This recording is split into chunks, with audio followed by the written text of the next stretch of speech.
नमस्कार, आप देख रहे हैं आवाज समाचार। मैं हूं सर्वेश तिवारी। खबरों की शुरुआत करते हैं, लेकिन सबसे पहले नजर डालते हैं आज की हेडलाइंस पर। पटना में पीएम मोदी का मेगा शो, रोड शो में उमड़ा जनसैलाब। पीओके पर गरजे राजनाथ सिंह, कहा एक दिन होगा भारत का हिस्सा। संजय राउत का हमला, बोले मणिपुर पर चुप है पीएम नरेंद्र मोदी, गड़बड़ियों से फिर बेनकाब बीजेपी। ममता बनर्जी का पलटवार, पीएम को दी लाइव डिबेट की चुनौती, कहा बंगाल है तैयार। वर्षा गायकवाड़ का सवाल, मुंबई डूबी तो ठेकेदार जिम्मेदार या प्रशासन। और मुंबई में ऑपरेशन सिंदूर की गूंज, रामदास आठवले की अगुवाई में निकली भारत जिंदाबाद रैली। अब खबरें विस्तार से। प्रधानमंत्री नरेंद्र मोदी बिहार की राजधानी पटना पहुंचे हैं। पटना दौरे पर पीएम ने बिहार को बड़ी सौगात दी। उन्होंने पटना एयरपोर्ट के नए टर्मिनल का उद्घाटन किया। यह टर्मिनल 1200 करोड़ रुपए की लागत से बना है। टर्मिनल के उद्घाटन के बाद एयरपोर्ट से बीजेपी दफ्तर तक पीएम नरेंद्र मोदी का एक रोड शो आयोजित किया गया था। इसके लिए खास तैयारियां भी की गई थी। पटना शहर भारत माता की जय और मोदी मोदी के नारों से गूंज उठा। जैसे जैसे पीएम मोदी का रोड शो आगे बढ़ रहा था, उसी तरह से लोगों का उत्साह और भीड़ भी बढ़ रहा था। पूरा शहर देशभक्ति के रंगों में रंगा नजर आया। हाथ में तिरंगा लेकर लोग ऑपरेशन सिंदूर की सफलता का जश्न मनाते दिखे। सेना के शौर्य के लिए लोगों का सम्मान देखते ही बन रहा था। केंद्रीय रक्षा मंत्री राजनाथ सिंह ने भारतीय उद्योग परिसंघ के वार्षिक व्यापार शिखर सम्मेलन 2025 में कहा है कि पाकिस्तान के कब्जे वाला जम्मू कश्मीर एक दिन हमारा होकर ही रहेगा। पीओके के लोग हमारे अपने ही हैं और एक दिन वे भारत का हिस्सा बनेंगे। राजनाथ सिंह ने कहा कि अब भारत आतंकवाद को बर्दाश्त नहीं करेगा और हर साजिश का मुंहतोड़ जवाब दिया जाएगा। पाकिस्तान के साथ बातचीत अब सिर्फ आतंकवाद और पीओके पर होगी। पूरी दुनिया में अनिश्चितता का माहौल है और हर जगह संघर्ष चल रहा है, जिसका मुख्य कारण भरोसे की कमी है। रक्षा मंत्री राजनाथ सिंह ने यह भी कहा कि ऑपरेशन सिंदूर में पूरे देश के लोगों ने मेक इन इंडिया अभियान की सफलता को देखा और उसे महसूस भी किया। मेक इन इंडिया भारत की सुरक्षा और समृद्धि दोनों के लिए महत्वपूर्ण है। आतंकवाद का कारोबार चलाना लागत प्रभावी नहीं है और पाकिस्तान को इसकी भारी कीमत चुकानी पड़ेगी। हमने आतंकवाद के खिलाफ भारत की रणनीति और प्रतिक्रिया दोनों को नया स्वरूप दिया है। हम एक भारत श्रेष्ठ भारत के संकल्प के लिए प्रतिबद्ध हैं और पीओके के लोगों को भारत की मुख्य धारा में शामिल करने के लिए भी प्रतिबद्ध हैं। राजनाथ सिंह ने आगे ये भी कहा कि मेक इन इंडिया अभियान को और मजबूत किया जाएगा। देवियों व सज्जनों, कॉन्फेडरेशन ऑफ इंडियन इंडस्ट्री यानी सीआईआई की समिट में आने का आदेश मुझे प्राप्त हुआ था आपके सीआईआई के प्रेसिडेंट मिस्टर संजय पुरी और बाबा कल्याणी। मैंने कहा कि दो बड़ी हस्तियों का आदेश है, इसलिए मुझे निश्चित रूप से इस कार्यक्रम में जाना चाहिए। और आज मैं आप सबके बीच यहां कार्यक्रम में उपस्थित हूं और इस कार्यक्रम में आकर सचमुच मुझे आप लोगों का जज्बा, आप लोगों का उत्साह देखकर मुझे बेहद खुशी हुई है। सबसे पहले तो मैं आप सभी को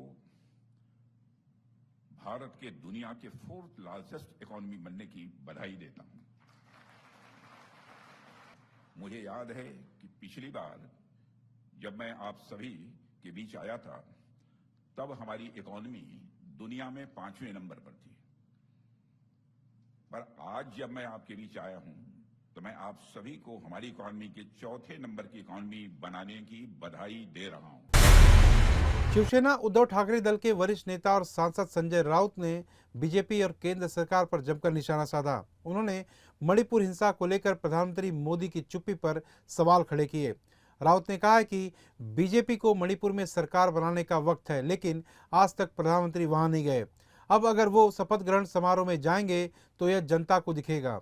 गृह मंत्री अमित शाह के कश्मीर दौरे पर राउत ने कहा है कि सरकार डरी हुई है, जनता नहीं, लेकिन अगर गृह मंत्री कश्मीर जाते हैं तो मैं उनका स्वागत करता हूं।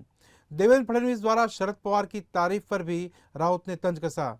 राउत बोले, फडणवीस उनकी तारीफ दिल से नहीं, मजबूरी में करते हैं, क्योंकि शरद पवार एक बहुत बड़े नेता हैं। इसके साथ ही संजय राउत ने सुप्रीम कोर्ट के एक फैसले का जिक्र करते हुए बीजेपी पर 3000 करोड़ के ठेके में गड़बड़ी का भी आरोप लगाया। उन्होंने कहा कि मैं सुप्रीम कोर्ट का आभारी हूं, जिसने फिर एक बार बीजेपी को उसकी औकात दिखा दी है। बात ऐसी है कि मणिपुर में सरकार बनाने को बीजेपी को टाइम है, लेकिन प्रधानमंत्री अब तक मणिपुर नहीं गए।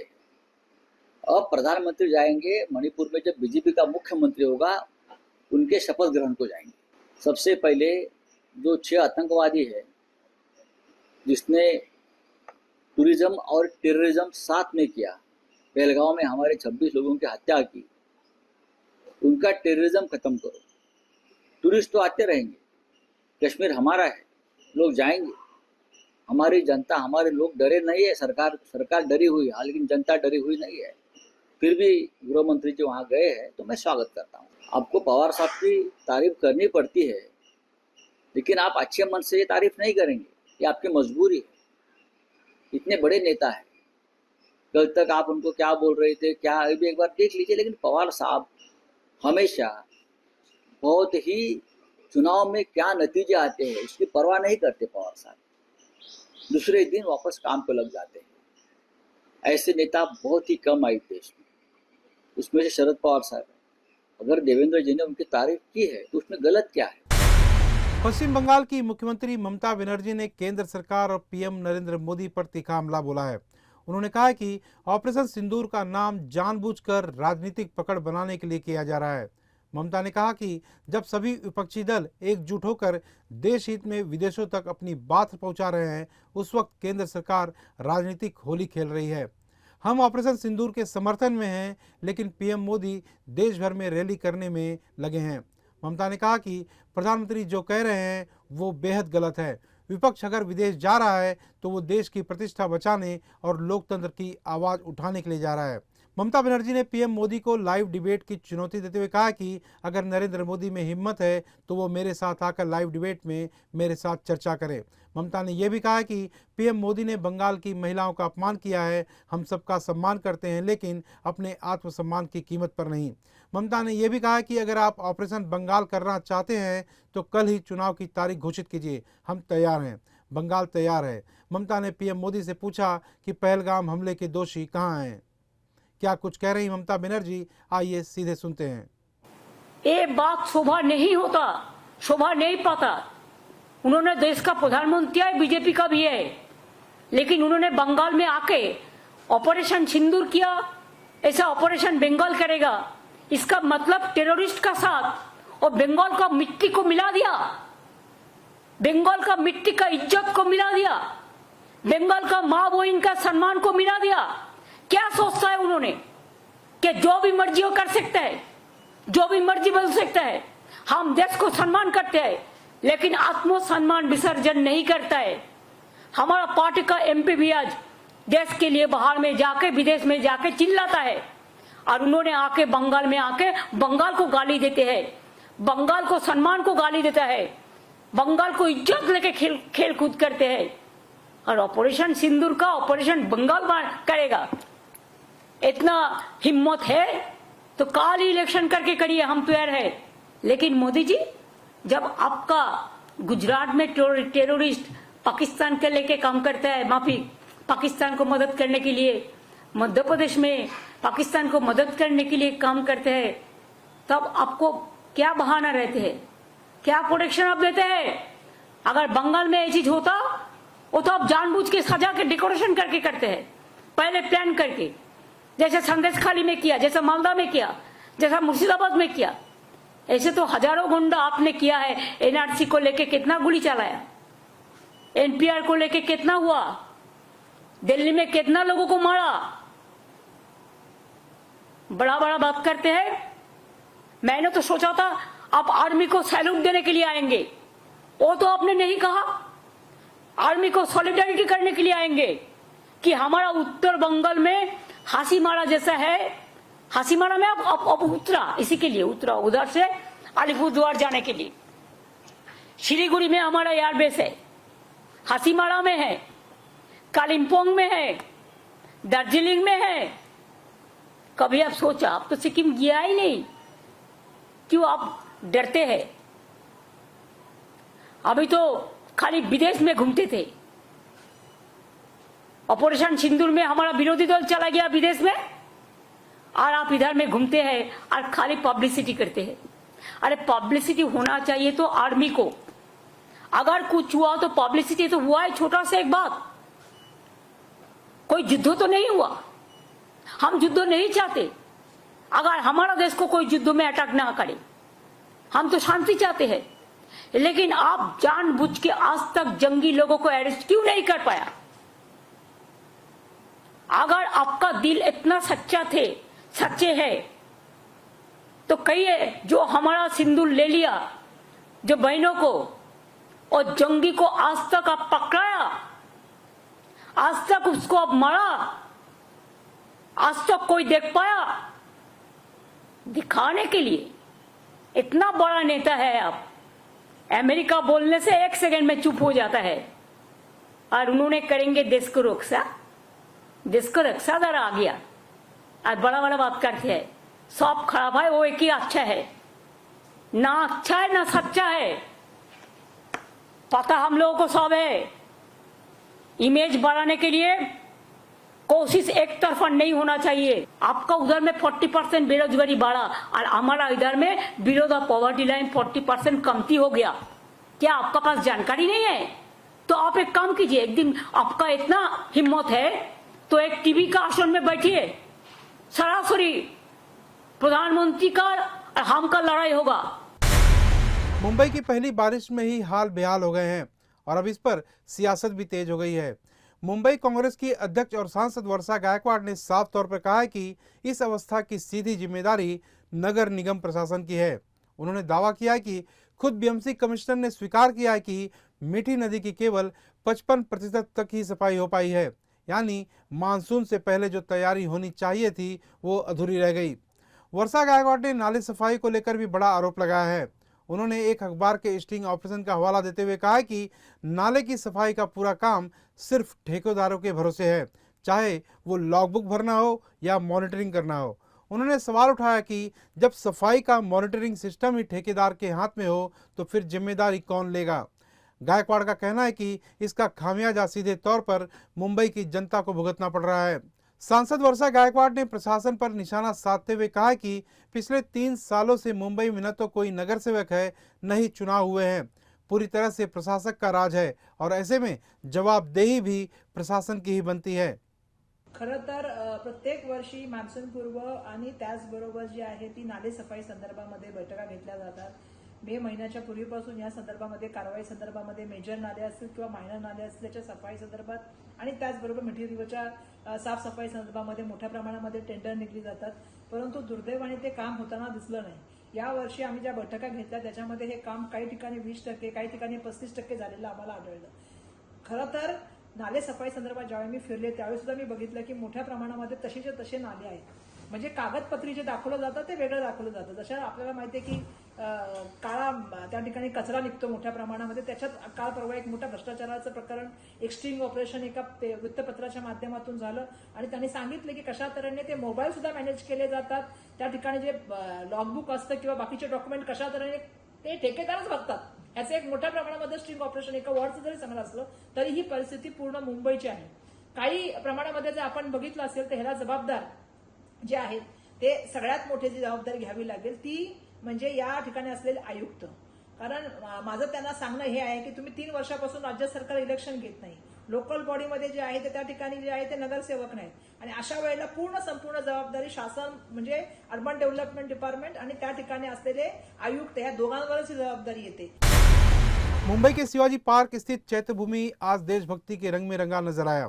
यहाँ आरपीआई के राष्ट्रीय अध्यक्ष और केंद्रीय मंत्री रामदास आठवले के नेतृत्व में भारत जिंदाबाद यात्रा का भव्य आयोजन हुआ। रैली का आयोजन भारत के ऑपरेशन सिंदूर की सफलता पर जनता के उत्साह और समर्थन को प्रकट करने के लिए किया गया। हर हाथ में तिरंगा और हर चेहरे पर देशभक्ति की चमक, यह नज़ारा पूरी रैली में देखने को मिला। देश भर से आए आरपीआई के कार्यकर्ताओं के साथ साथ बॉलीवुड सेलिब्रिटी, सामाजिक कार्यकर्ता और आम लोग भी बड़ी संख्या में इस यात्रा में शामिल हुए। चैत्यभूमि से शुरू हुई रैली जैसे जैसे शिवाजी पार्क की ओर बढ़ी, भारत माता की जय और वंदे मातरम के नारों से आसमान गूंज उठा। यह सिर्फ एक रैली नहीं बल्कि देश की सुरक्षा और एकता के लिए जन समर्थन का प्रतीक बन गई। महिलाएं, युवा, वरिष्ठ नागरिक, हर वर्ग के लोग अनुशासन और जोश के साथ इस यात्रा में शामिल हुए। से तिरंगा यात्रा का आयोजन किया जो ऑपरेशन जो आतंकवादी मतलब पूरी उद्ध्वस्त और 100 से ज्यादा आतंकवादी मारे गए और जो मुठभेड़ में कई आतंकवादी मारे गए तो ऑपरेशन सफल हुआ। सभी हमारे जवानों का अभिनंदन करने और भारत के लोग एक थे ये भारत जिंदाबाद यात्रा का आयोजन किया है। बीजेपी की तरफ से तिरंगा यात्रा का आयोजन किया गया है।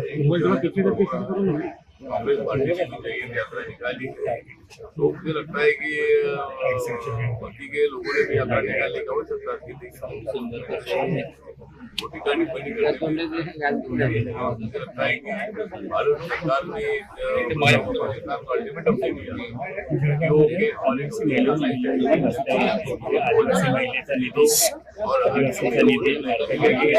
पाकिस्तान के साथ हो सकता है और मेरे पार्टी की मांग है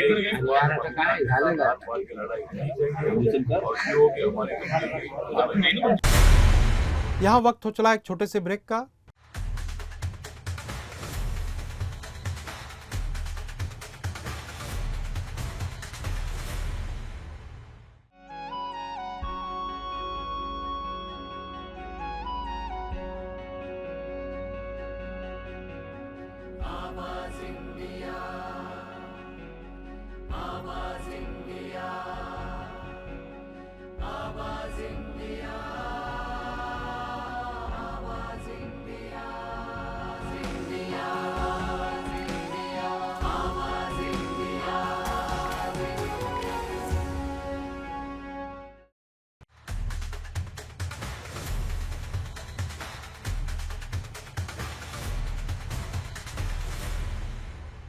ब्रेक के बाद आवाज इंडिया के दर्शकों का स्वागत है। मुंबई में महाराष्ट्र के मुख्यमंत्री देवेंद्र फडणवीस के सरकारी निवास स्थान वर्षा के बाहर उस वक्त हड़कंप मच गया जब एक शख्स ने आत्मदाह करने की कोशिश की। सोलापुर का रहने वाला 39 वर्षीय अजीत मैदगी नाम का ये व्यक्ति अचानक वर्षा बंगले के बाहर पहुंचा और अपने ऊपर पेट्रोल डालकर आग लगाने की कोशिश करने लगा। हालांकि मौके पर मौजूद पुलिसकर्मियों ने तुरंत कार्रवाई करते हुए उसे रोक लिया और एक बड़ी अनहोनी होने से टाल दिया। पुलिस ने अजीत मैदगी को हिरासत में लेकर मलाबार हिल पुलिस थाने में मामला दर्ज कर लिया है। अब तक यह स्पष्ट नहीं हो पाया कि उसने आत्मदाह का यह कदम क्यों उठाया। पुलिस फिलहाल उससे पूछताछ कर रही है और पूरे मामले की गंभीरता से जांच पड़ताल कर रही है। इस पूरे घटनाक्रम को लेकर आवाज इंडिया संवाददाता अंजनी मिश्रा मलाबार हिल पुलिस थाने से दे रहे हैं विशेष जानकारी।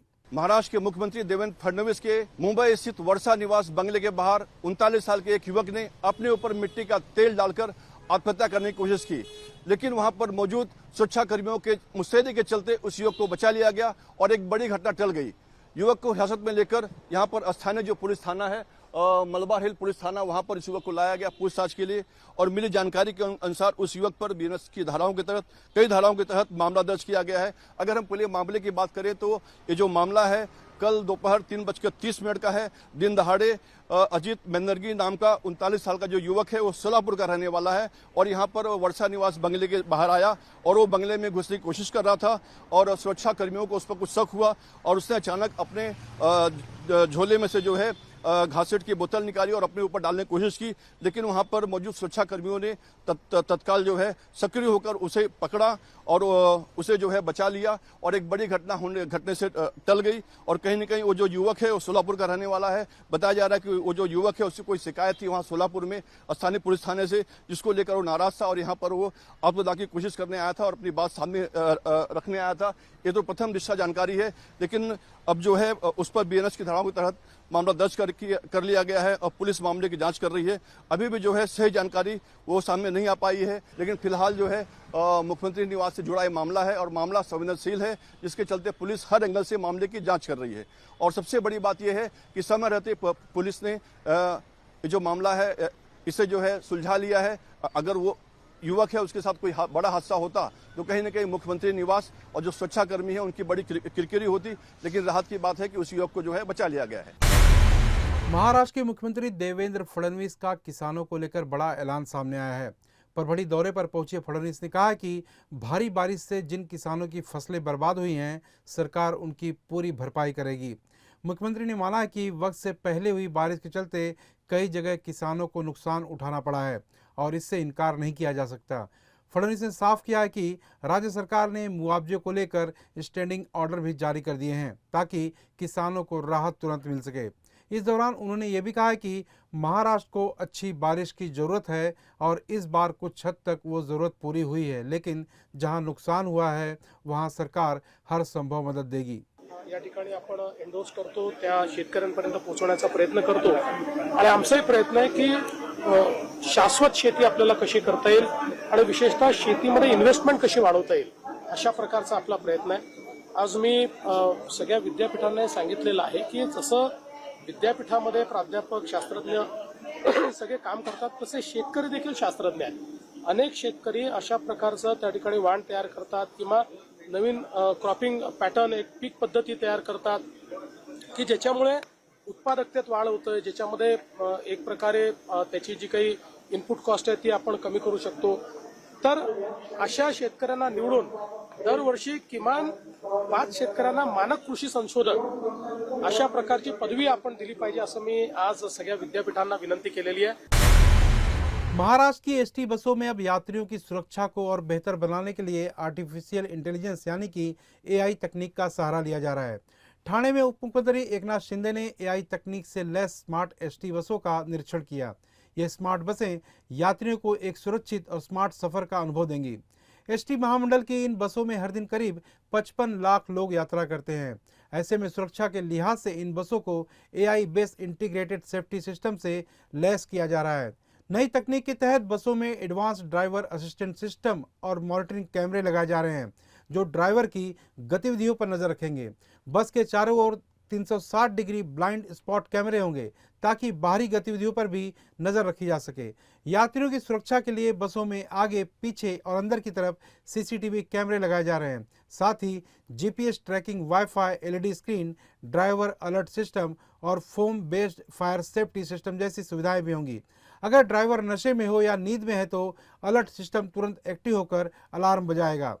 उप मुख्यमंत्री एकनाथ शिंदे ने कहा है कि इससे खास तौर पर महिलाओं को अधिक सुरक्षित सफर का अनुभव मिलेगा। ड्रायव्हरनी कधी ड्रिंक घेतली असेल तरी सुद्धा ही गाडी ताबडतोब अलार्म वाजवणार आणि या ठिकाणी बिलकुल सुरक्षित सेवा या ठिकाणी मिळणार आहे आणि येणाऱ्या प्रत्येक स्टेशनची माहिती मिळणार आहे। प्रत्येक अपडेट जे आहे या ठिकाणी मिळणार आहे। विशेष करून महिलांसाठी आपल्या लाडक्या बहिणींच्या सुरक्षिततेच्या दृष्टिकोनातून ही पूर्णपणे फुल प्रूफ सुरक्षित बस सेवा आणि स्मार्ट सेवा या ठिकाणी आजपासून सुरू होते। याचा लाभ प्रवाशांना होईल आणि होणारे अपघात टळतील, होणारे दुर्घटना ज्या आहेत त्या टळतील। आज आम्ही 3000 बसेसच्या निविदा प्रक्रियेला सुरुवात केलेली आहे। आम्ही कंपन्यांना सांगितलं की बसेसमध्ये पूर्णपणे सीसीटीव्ही कॅमेरा आत आणि बाहेर असणं गरजेचं आहे। त्याचबरोबर जीपीएस यंत्रणा असणं गरजेचं आहे। ह्या बस ड्रायव्हरला कधी कधी झोप येते किंवा कधी कधी बस ड्रायव्हर हा दारू पिऊन गाडी चालवायला बसलेला सुद्धा निदर्शनास आलेला आहे। तर काही अशा गोष्टी आहेत, वायफायच्या सुविधा आहेत त्या एसटी प्रवाशांना बसमध्ये मिळत नाही। या सगळ्या अत्याधुनिक म्हणजे एआय तंत्रज्ञानावर आधारित ज्या ज्या सुविधा सर्वसामान्य प्रवाशांना दुसऱ्या खासगी बसेस मध्ये मिळतात त्या सगळ्या सुविधा ह्या बसेसमध्ये मिळायला हव्या अशा पद्धतीने आम्ही ती रचना। मानसून से पहले अंधेरी रेलवे स्टेशन पर आपदा प्रबंधन की एक अहम बैठक संपन्न हुई। इस बैठक में जीआरपी अंधेरी, आरपीएफ, बिजली विभाग और रेलवे प्रशासन के अधिकारी मौजूद रहे। मुख्य मकसद था कि बारिश के समय यात्रियों की सुरक्षा और ट्रेनों की नियमित आवाजाही को सुनिश्चित करना। बैठक में रेलवे ट्रैक पर जलभराव रोकने के उपायों पर खास चर्चा की गई। ट्रैक और स्टेशन परिसर की सफाई और जल निकासी की लगातार निगरानी के निर्देश भी दिए गए हैं। आपात स्थिति में तुरंत राहत देने के लिए अतिरिक्त कर्मचारियों की तैनाती की जाएगी। इसके अलावा सभी विभाग मिलकर एक साझा एक्शन प्लान पर काम करेंगे। बैठक में यह भी तय किया गया कि हेल्पलाइन नंबर 1512 को स्टेशन और भीड़भाड़ वाले इलाकों में साफ तौर पर प्रदर्शित किया जाएगा। वहीं सोशल मीडिया और जनसंपर्क माध्यमों से यात्रियों को जानकारी दी जाएगी ताकि वे सतर्क रहें और सुरक्षित रहें। बरसात के जो मौसम आ रहा है उसके लिए आपदा प्रबंधन कमेटी आज अंधेरी स्टेशन मास्टर के ऑफिस यहाँ होगी। वहाँ अंधेरी स्टेशन मास्टर RPF, GRP और इलेक्ट्रिक डिपार्टमेंट के लोग आए और बाकी भी जो लोग जो प्रशासन रेलवे प्रशासन से संबंधित है उनके साथ एक साथ आज आपदा प्रबंधन की मीटिंग हुई। इसमें सब चर्चा की गई कि अचानक बारिश से आने के बाद वाटर लॉगिंग कहाँ होता है कहाँ नहीं होता, उसके बारे में क्या सिक्योरिटी, और कोई भी अचानक से कोई ट्रेन का कुछ वायरिंग का भी प्रॉब्लम हो गया तो उसके लिए क्या क्या इंतज़ाम करना होगा, कैसे सब लोग मिलकर काम करेंगे, उसके लिए डिस्कशन हुआ। और सब लोगों ने आपसे सहकारी और एक दूसरे को हर एक चीज़ के लिए सहकार्य करने के लिए डिस्कशन किया और कोई भी चीज़ आए तो उसको एक साथ हम सॉल्व करने के लिए सब उपाय योजना करने का मीटिंग में डिस्कशन किया।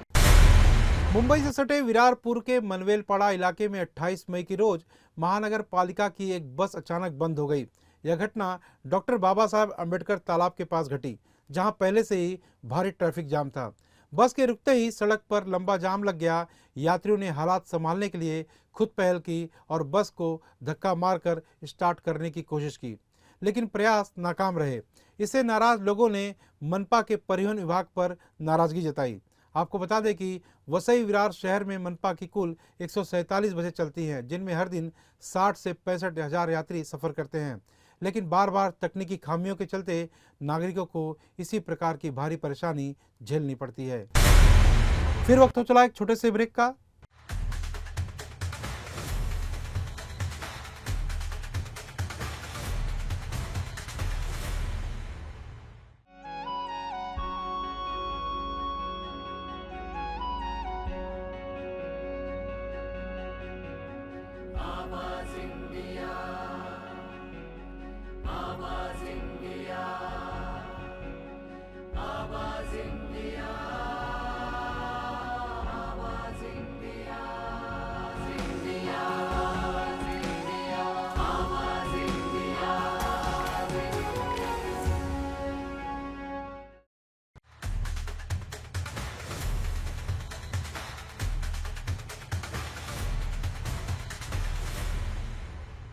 ब्रेक के बाद आवाज इंडिया के दर्शकों का फिर से स्वागत है।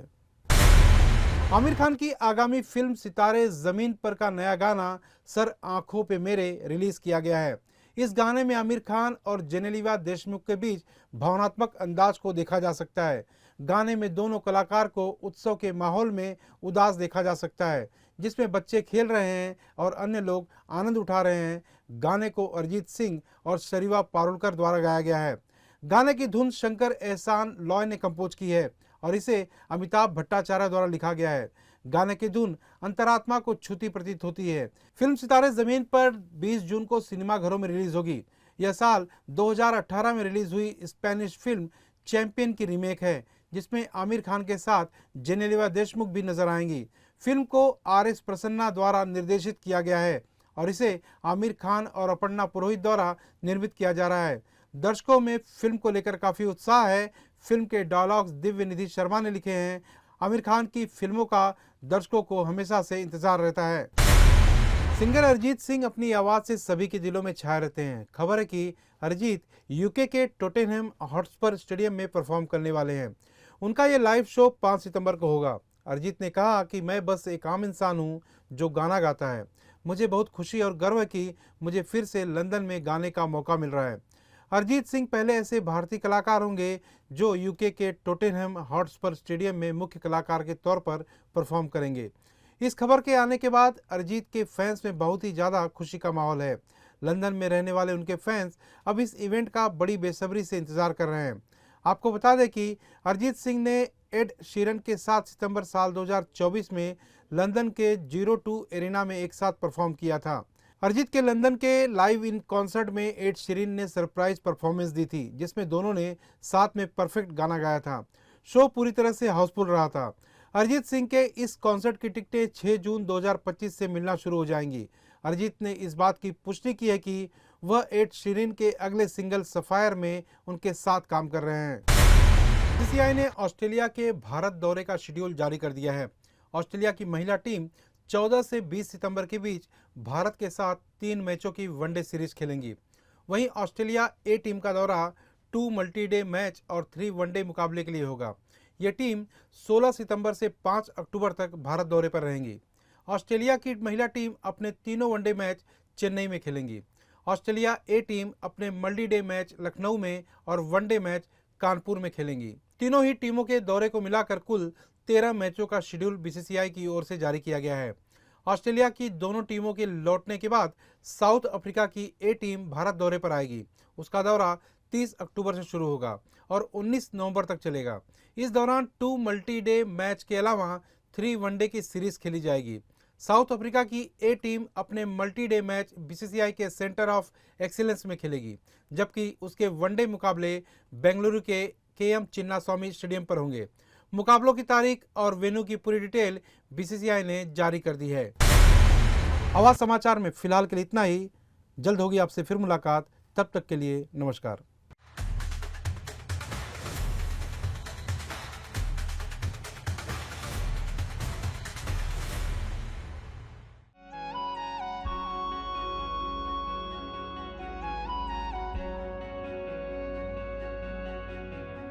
आवाज़